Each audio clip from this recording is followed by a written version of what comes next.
My parents lost a child before I was born. This isn't a movie. They didn't have me to try and save their first kid. They had me because they wanted a kid. Then, they had 2 more 3 and 5 years after me. They treated me like I was made of glass. The kid that died was a boy. I'm the only boy. My sisters were treated very differently from me. My parents let them travel, play field hockey. I could go on, but I'm getting angry just thinking about it. I was bullied for my parents' helicopter behavior. I applied for university far enough away from them that they would not be able to interfere with me. They tried to say they weren't going to pay for out-of-state college. They withheld my educational account. I went into debt to get my education. I chose a major that I knew would earn me money instead of studying what I really wanted. It was worth it. I was recruited and currently work a great job. I graduated 6 years ago and I paid off my student loan. I have not spoken to my parents since I graduated high school. I didn't let them take pictures with me when I graduated from high school, and I did not invite them to my college graduation. I have taken up all kinds of sports to see what I like. I scuba dive, rock climb, and a bunch of other stuff I enjoy. I played rugby for my college.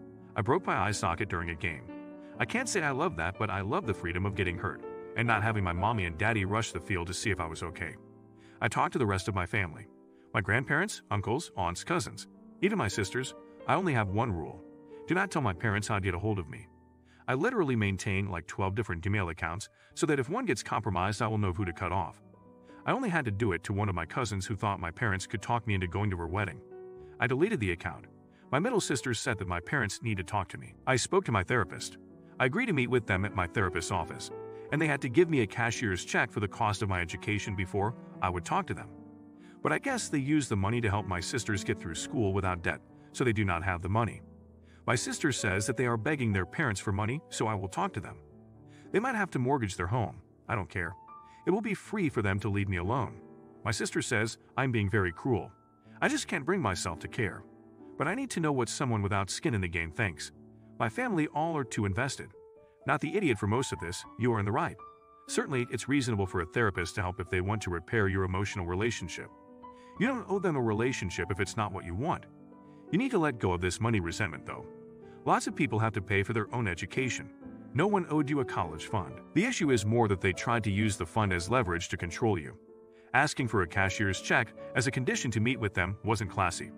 You either want to repair the relationship or you want to let it go, but you aren't justified in extorting them any more than they were justified in trying to control your life decisions. Good on you for going to therapy and wanting the reunion to be in a therapeutic place. That being said, I'm going against the grain here and saying ATA your parents were helicopter parents worried about your safety. Not out of spite or some mean thing. The whole money thing is the topper. You chose to go out of state and they said they wouldn't pay for it. You knew they weren't going to pay for it. They never said they would pay for out-of-state school. Now you want them to give you money they never said they would. It's your choice to cut them out, but it seems like your parents did what they did out of fear and love. Story Hub. I, 40s, live with my husband, I'm 40s, and our daughter Laura, 15.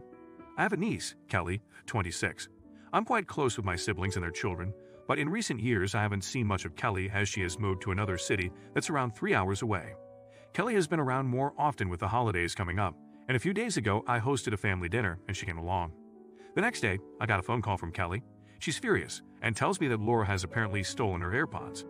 I asked her what the heck she's talking about, and she said that she had her AirPods in her handbag in our dining room, and that now her AirPods are gone. She said that Laura was acting suspicious and being guilty. I hadn't noticed anything, but there was a bit of unrelated drama going on at the dinner, so I was distracted. I told Kelly I'd talk to Laura, then call her back. I talked to Laura. She immediately denies stealing the AirPods. She said that she's been nowhere near Kelly's handbag, and that it's not like she doesn't have her own headphones. I can usually tell when Laura is lying, and she's never stolen things in the past, so I'm pretty inclined to believe her. I know I'm biased because she's my daughter and I do know her very well. I called Kelly back a few hours later and told her that I don't know what happened to them, but Laura has definitely not stolen her AirPods. Kelly insisted that Laura stole her AirPods and started telling me that me and my husband must buy her a replacement. I told Kelly that that's just not the case and that I'm sure they'll turn up.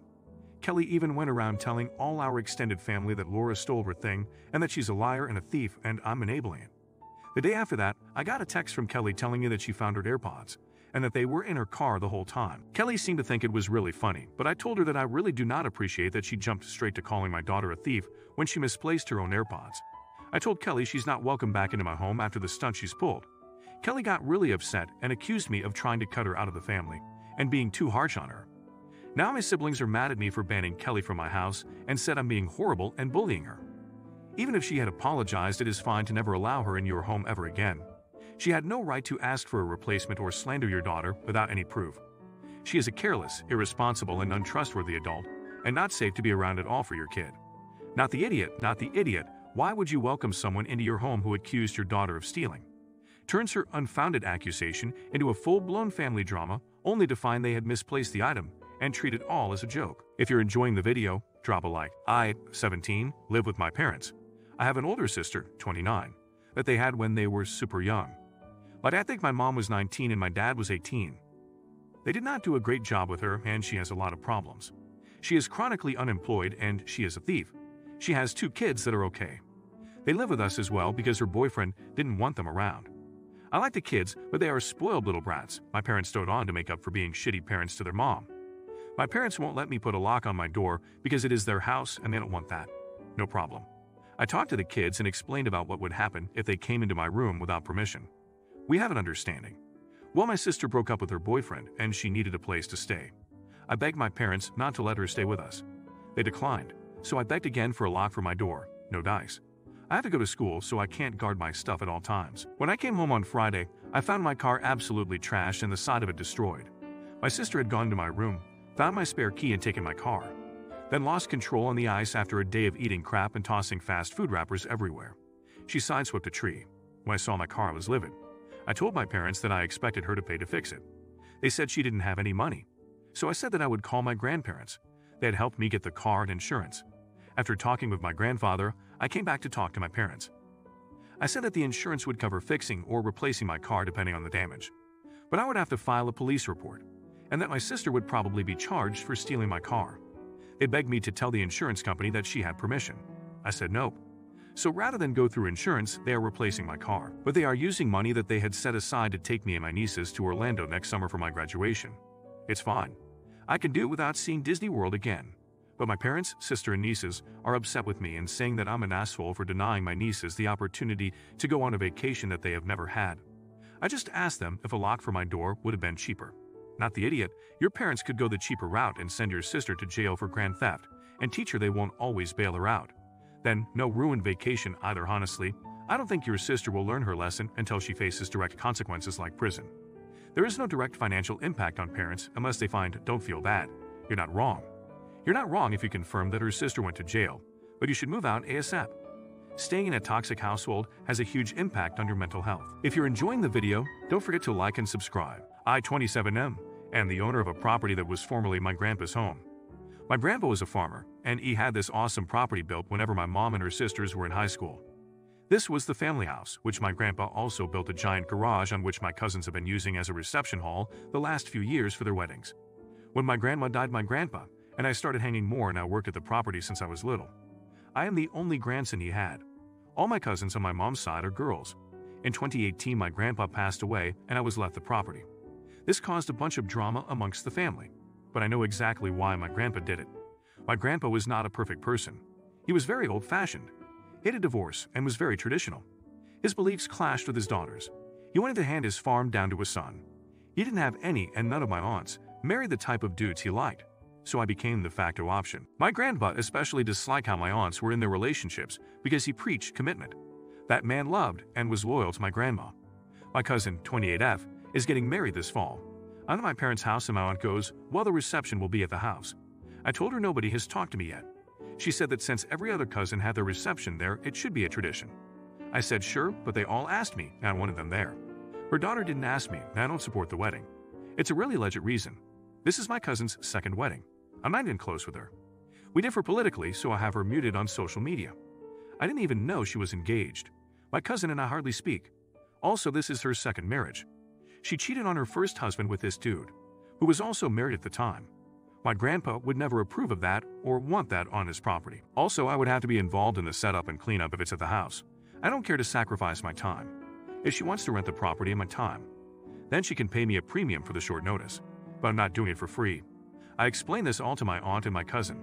They both threw a fit and tried having my mom talk to me. She tried pulling the family card in a guilt trip about my cousin having no money. I said my cousin has no money because of her divorce. It's a sham wedding and her dad wouldn't support it, and she knows that.